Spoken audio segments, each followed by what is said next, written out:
Assalamualaikum warahmatullahi wabarakatuh. Alhamdulillahi rabbil alamin. Wassalatu wassalamu ala asrafil anbiya wal mursalin wa ala alihi wa sahbihi ajma'in, amma ba'du. Yang saya hormati, yang saya banggakan para sesepuh, bini sepuh, para alim ulama, para ibu nyai, para santriwan, santriwati, pimpinan Nahdlatul Ulama, sabanon-banonnya, dan yang saya hormati Bapak Bupati Batang, Bapak Kapolres, Bapak Dandim atau yang mewakili, bapak-bapak dari instansi pemerintahan, sipil, TNI, Polri, juga yang saya hormati Pak Camat, Pak Danramil, Pak Kapolsek, serta jajarannya, saudara-saudaraku, Banser, Ansor, dan yang saya hormati bapak-bapak dari kepala kelurahan atau kepala desa seperangkatnya, panitia penyelenggara dalam berkah bersolawat, hadirin wal hadirat rahimakumullah. Solawat adalah tali silaturahim yang langsung digurui oleh Allah Subhanahu wa ta'ala.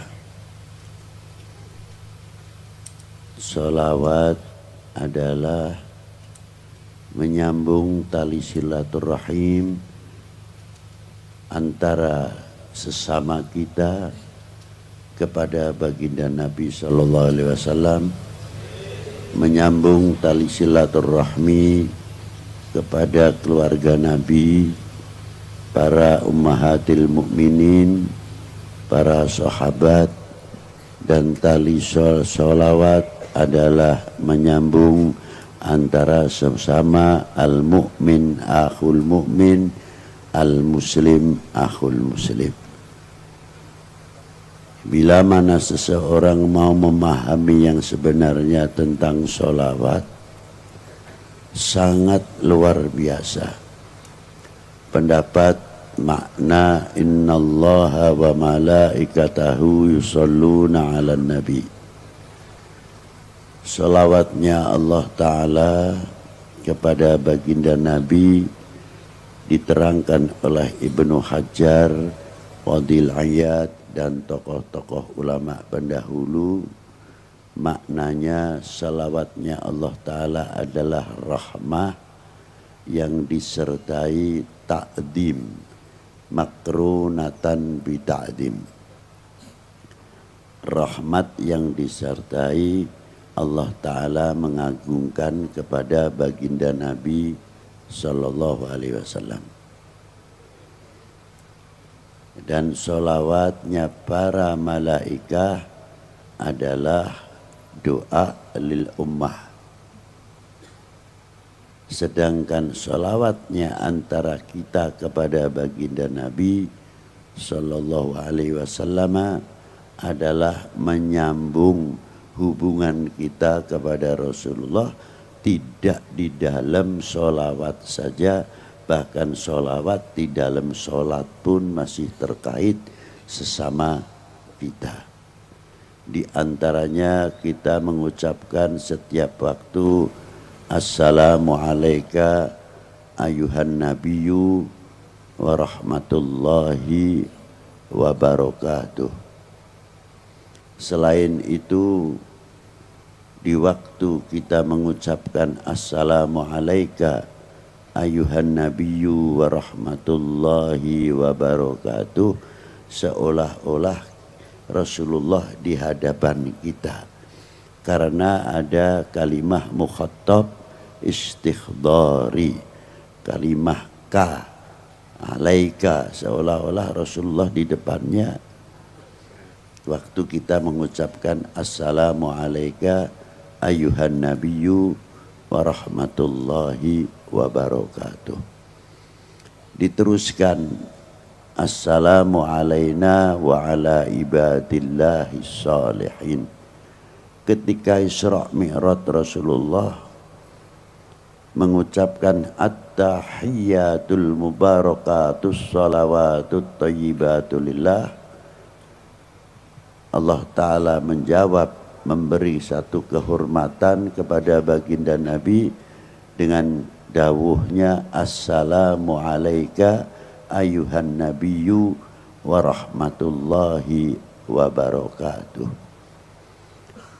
Ternyata sholawat itu juga mengandung akhlak, sholawat itu juga mengandung adab. Walaupun di sini mengucapkan Allah Ta'ala kepada Rasul assalamu alaika, tapi pangkat Rasulullah diangkat ayuhan nabiyyu wa rahmatullahi wabarakatuh. Yang kedua, ketika Rasulullah mendapat rahmah barokah dari Allah, Rasulullah masih peduli memikirkan umatnya, maka Rasulullah minta sujud kepada Allah. Disuruh bangun sama Allah Ta'ala, beliau mengatakan, minta sama Allah apa diantaranya? Assalamu alaina wa ala ibadillahi salihin. Diijabah oleh Allah Ta'ala dengan salamu alaina wa ala ibadillahi salihin. Bimbingan kepedulian sudah diterapkan oleh Rasulullah dari semenjak dahulu. Assalamu alaina sampai sekarang masih dibaca oleh kaum mukminin. Kita setiap sholat tetap masih membaca assalamu alaina wa ala ibadillahi salihin. Assalamu alaina duhdat kang paring slamet, mugi panjenengan kersa maringi keselamatan dateng kita sedaya. Lu hebat ya. Wa ala ibadillahi salihin, kok dipisah? Dongeng assalamu alaina pun dados lafal jamak niku. Tapi bagaimana Rasulullah mengangkat seseorang atau kelompok atau jamaah orang-orang yang soleh, penghargaan tersendiri di sini assalamu alaina wa ala ibadillahi salihin. Padahal kalimah assalamu alaina sudah jamak. Nah sekarang kita bagaimana cara mengucapkan assalamu alaina wa ala ibadillahi salihin, sejauh mana kita kepedulian terhadap sesama muslim. Al mu'min akhul mu'min, al muslim akhul muslim. Kalau mengerti makna assalamu alaina wa ala ibadillahi salihin, insya Allah sesama kita itu tidak akan saling mencemooh atau saling mencaci atau saling menfitnah dan lain sebagainya. Karena apa? Kita selalu mengucapkan assalamu alaina wa ala ibadillahi itulah bersambung hubungan al-ukhuwah ini. Maka pentingnya salawat. Kata Al-Imam Al-Qadil Iyad ataupun Ibnu Hajar di dalam memaknai Allahumma salli ala Sayyidina Muhammad wa ala ali Sayyidina Muhammad. Makna wa ala ali bukan untuk keluarga saja, tapi di dalam maqamati doa wa ala ali ay ummah Sayyidina Muhammad sallallahu alaihi wasallam. Jadi kalau kita membaca wa ala ali, semua umat masuk di dalam kalimah wa ala ali Sayyidina Muhammad. Konsekuensinya sekarang yang penting. Kalau Rasulullah sudah mendoakan begitu luas dengan sholawat, hadits sholawat itu banyak sekali, ratusan. Di dalam kitab Sa'adatud Darain, As-Sholat ala Sayyidil Kaunain. Maka kita selaku umat Sayyidina Muhammad, bagian mengucapkan terima kasih kepada Rasulullah adalah dengan membaca sholawat. Mengapa sejauh itu? Apakah Rasulullah memerlukan rahmat dari kita? Ini sebabnya tidak. Walaupun itu doa. Rasulullah sudah kaya rahmat dari Allah Subhanahu wa ta'ala. Tapi mengapa kita masih mendoakan kepada Rasulullah dengan selawat? Artinya itu balik ke kita semuanya. Jadi orang yang membaca sholawat silaturahmi kepada Rasulullah, tapi hikmahnya sholawat kembali kepada penjelawat itu sendiri. Itu hebatnya sholawat kepada baginda Nabi Sallallahu Alaihi Wasallam. Yang kedua, mengucapkan terima kasih. Terima kasih kepada Rasulullah apa diantaranya? Kita tahu iman Islam dari mana? Kalau tidak menjadi umatnya Rasulullah SAW. Dan ketika kita menjadi umatnya Rasulullah karena tahu kita beriman dengan lahirnya Rasulullah SAW. Sehingga kita bisa membedakan mana yang hak dan mana yang batil. Mana yang halal dan mana yang haram. Dan mana yang makruh subhat. Dan lain sebagainya. Tanpa sebab kita mengenal Rasulullah, mana mungkin kita kenal semuanya itu. Dengan sebab kita kenal sama Rasulullah, kita ngerti taat kepada Allah, taat kepada Rasulnya, taat kepada kedua orang tua, taat kepada pemerintahnya, taat kepada negaranya. Dan mengerti hubul waton minal iman. Dan kita mengerti atiullah wa atiur rasul wa ulil amri minkum. Sampai kita mengerti ala inna awliya Allah la khaufun alaihim wa lahum yahzanun alladzina amanu wa kanu yattaqun. Innama yahsyallah min ibadihil ulama. Sebab kita kenal kepada baginda Nabi sallallahu alaihi wasallam. Nah, sejauh mana kita ngerti terima kasih? Tidak cukup kepada Rasulullah sallallahu alaihi wasallam saja, karena kita kenal iman wal Islam sebab turun temurun, artinya dibawa oleh para pewaris Nabi sallallahu alaihi wasallam. Maka pantas Gus Miftah tadi mengatakan dalam hadis yang paling berbahaya, saya paling takut mendengar hadis itu.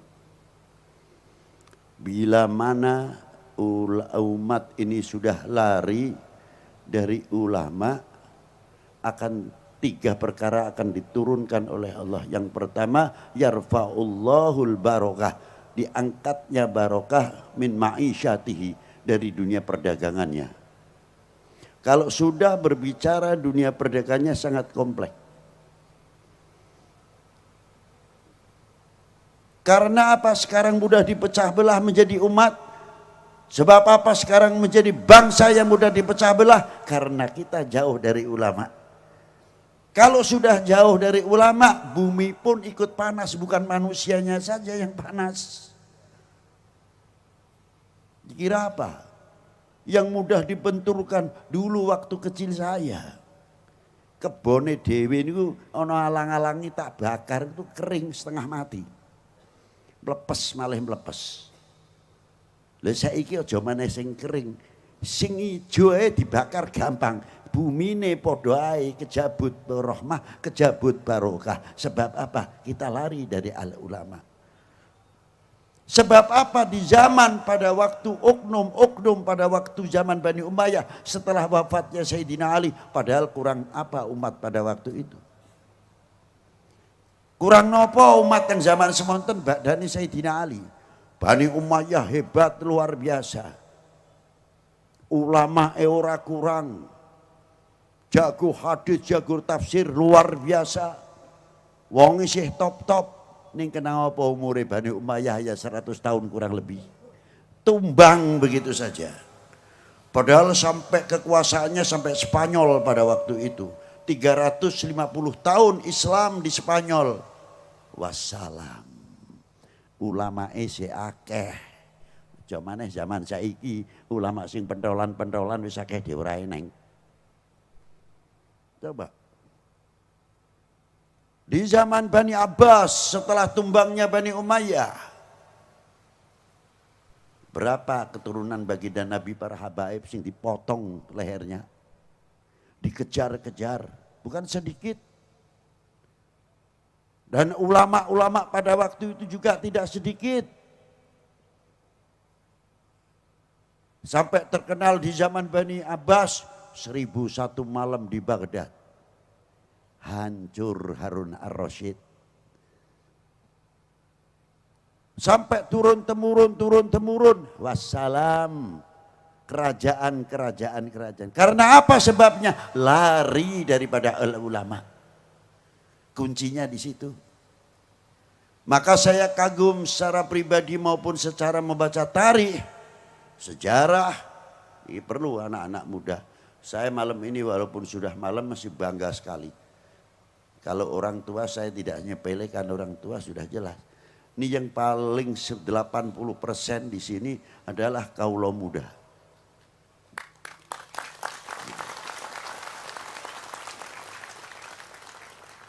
Kebanggaan saya satu. Karena yakin kelak di pundak kalian yang akan menjawab tantangan umat dan tantangan bangsa ke depan. Di pundak kalian bukan di pundak sesepuh. Sesepuh itu walaupun umurnya panjang 100 lebih. Tetap fisiknya sudah menurun. Tapi kalian yang harapan kami semuanya. Untuk ke depan. Untuk memajukan umat ini. Untuk memajukan bangsa ini. Apalagi kalau kita ceritakan berkoh. Wah aneh kok berkoh. Apa? Berokoh niku barokah karepe ngono lho. Muga-muga dadi desa sing barokah barakatus sholawat. Allahumma amin. Itulah. Nanti saya singgung berkah ono apa. Misal kuat melek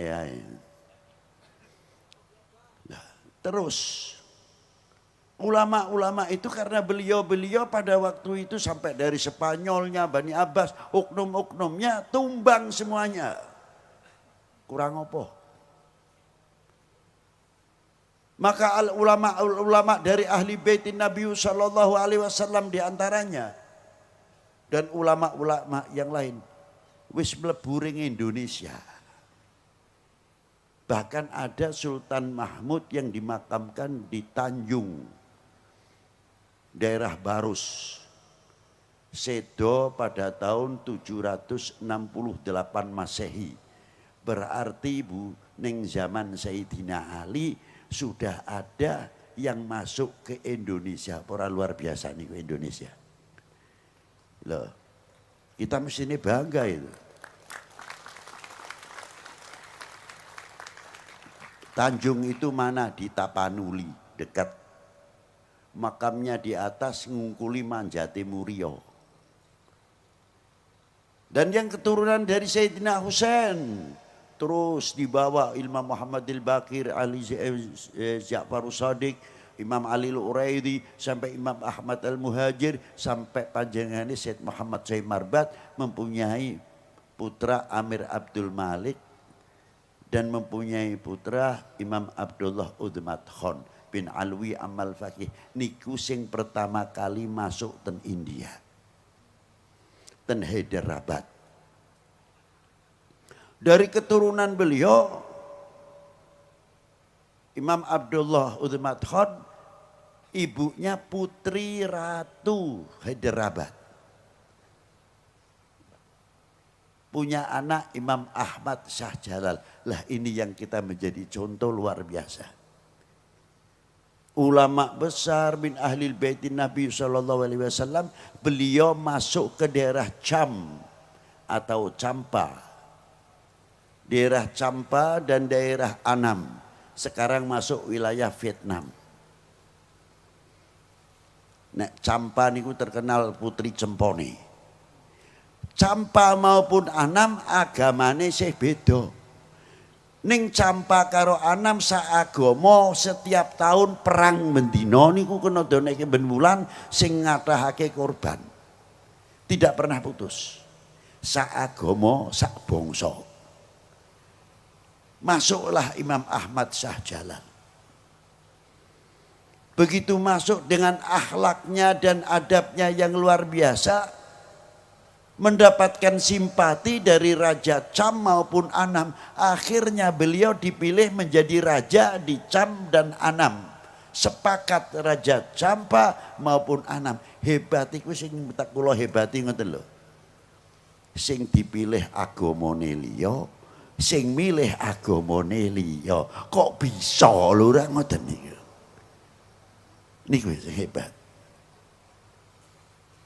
Dan itu ditiru oleh wayahipun Imam Ahmad Syahjalal niku putrane Imam Jamaluddin Husain. Imam Jamaluddin Husain itu yang menurunkan para aulia-aulia yang ada di tanah Jawa.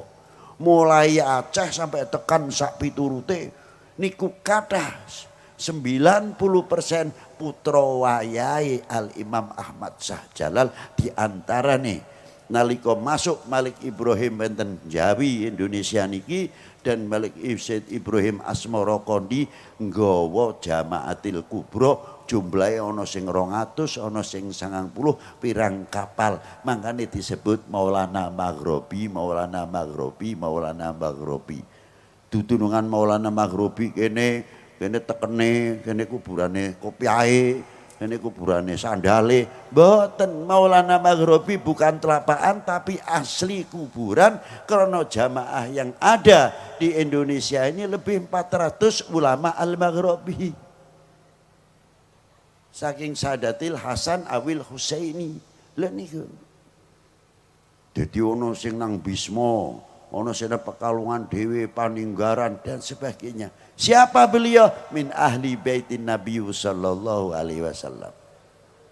Dados pagere tanah Jawa khususnya lan Indonesia pada umumnya pagere setiap per kilometer ten pantai utara niki terutama selatan apa malih ora lepas kuburan wali siji wali siji wali siji.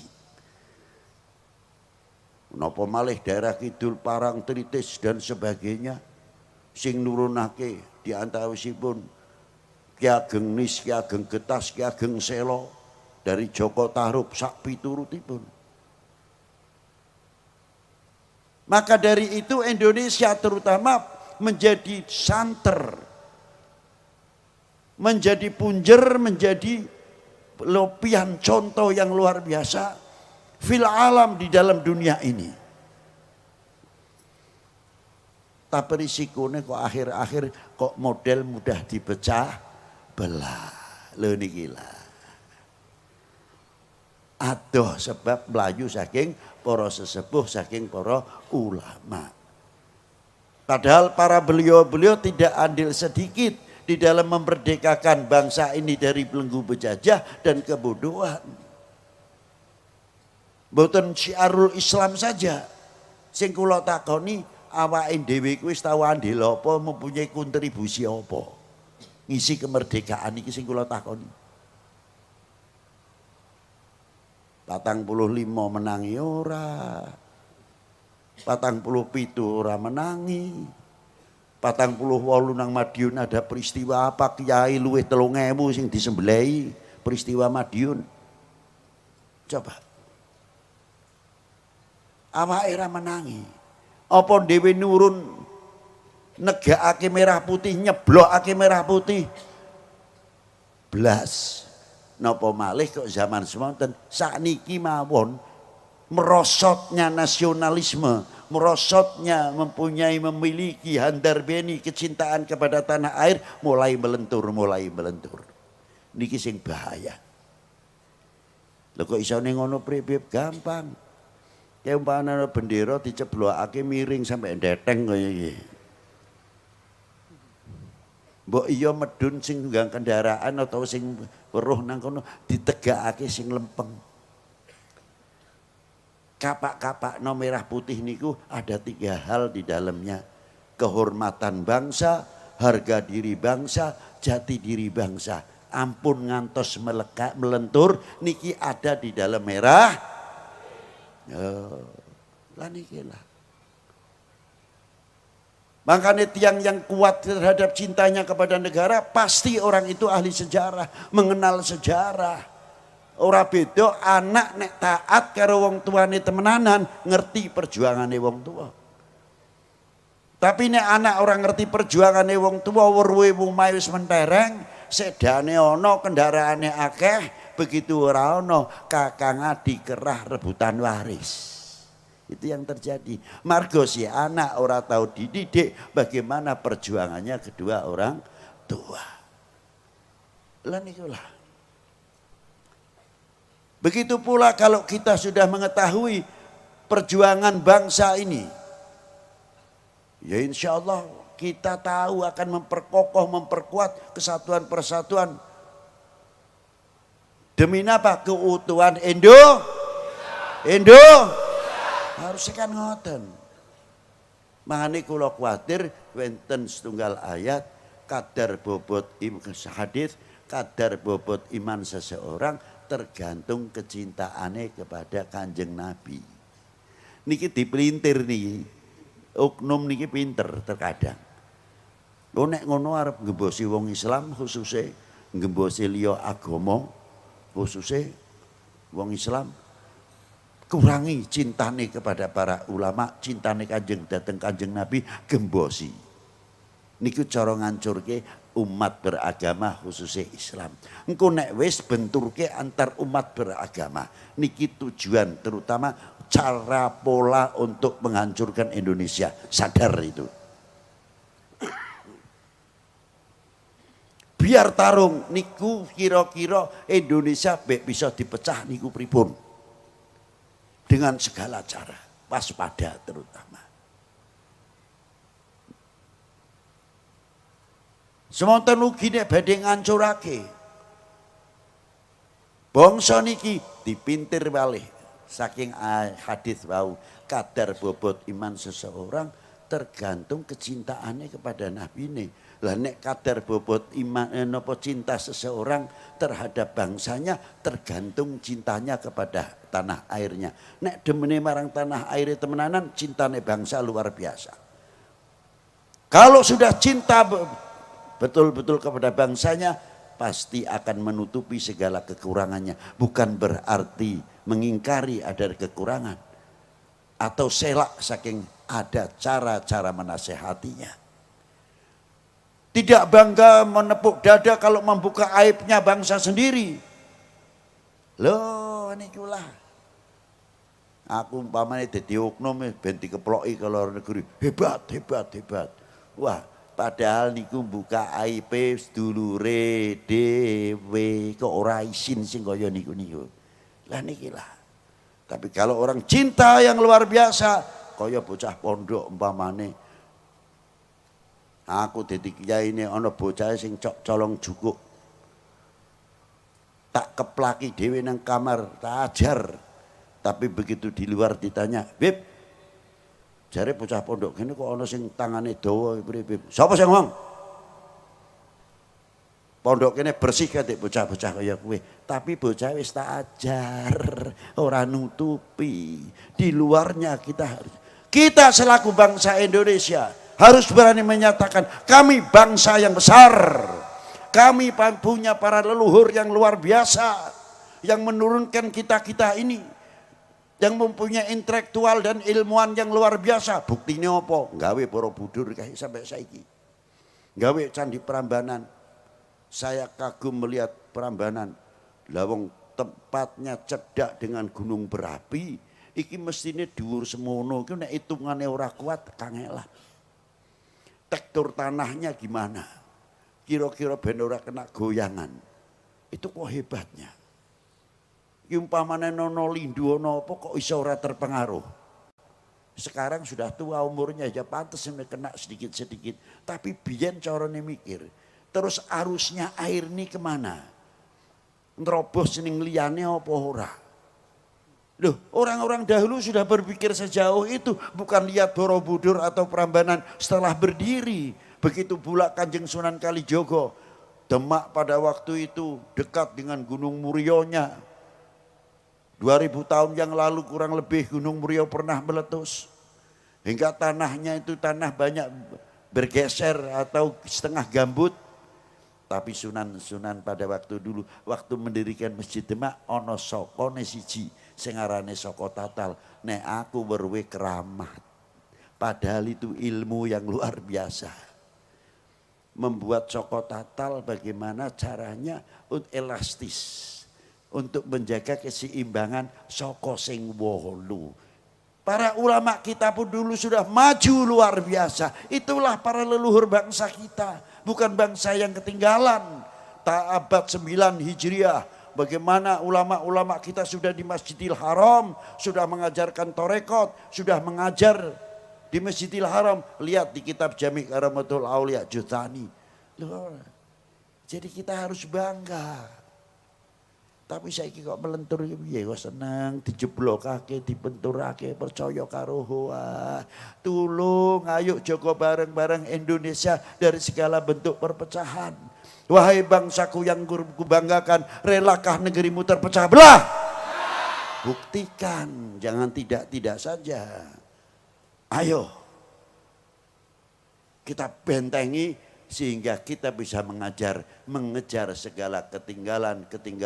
Ayo gandengan tangan, jangan sampai kita memberikan kesempatan seujung rambut pun kepada oknum-oknum orang lain atau bangsa lain yang akan menunggu pecahnya Indonesia. Padang bulan, padange rembulane sing awe-awe, padang bulan padange kaya rina rembulane sing awe-awe ngelehake aja turu sore kene tak critani kanggo sito mengko sore kene tak critani kanggo sito mengko sore keindahan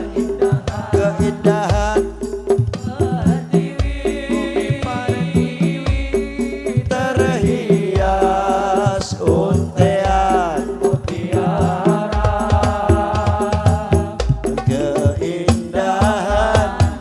keindahan bumi pertiwi terhias untean mutiara. Membangun bangsa yang sejati, harum namanya di Nusantara, harum namanya di Nusantara. Allahumma sholli wa sallim ala sayyidina wa maulana Allahumma sholli wa sallim ala sayyidina wa maulana adada ma fi ilmillahi salatan daimatan fi dawami mulkillahi salatan daimatan fi dawami mulkillahi. Jejak para pendahulu, sejarah saksi kehidupannya.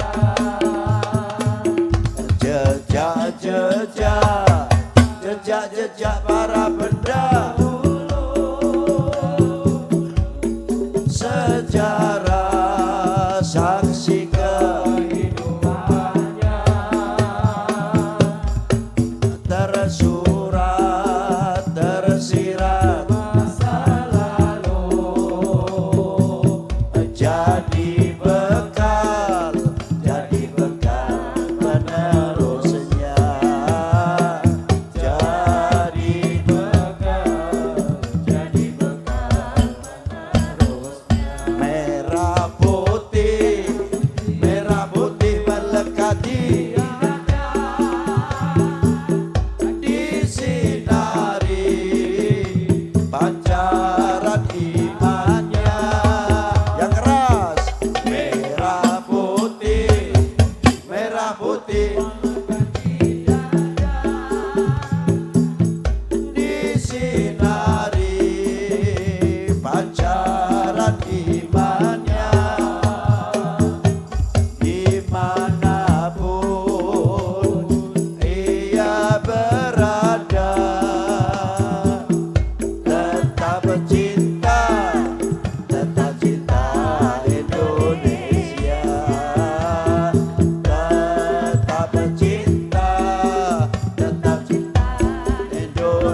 bareng merah putih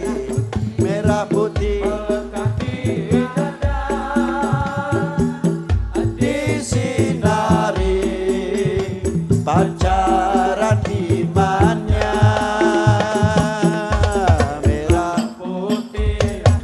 Merah putih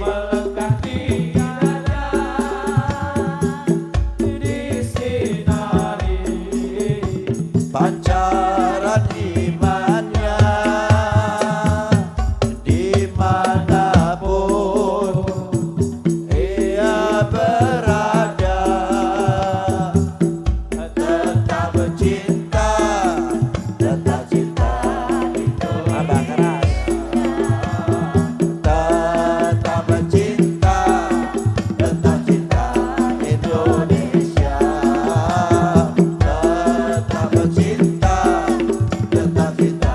Indonesia, tetap cinta Indonesia. Bismillahirrahmanirrahim. Allahumma rabbana atina fid dunya hasanah wa fil akhirati hasanah wa qina adzabannar.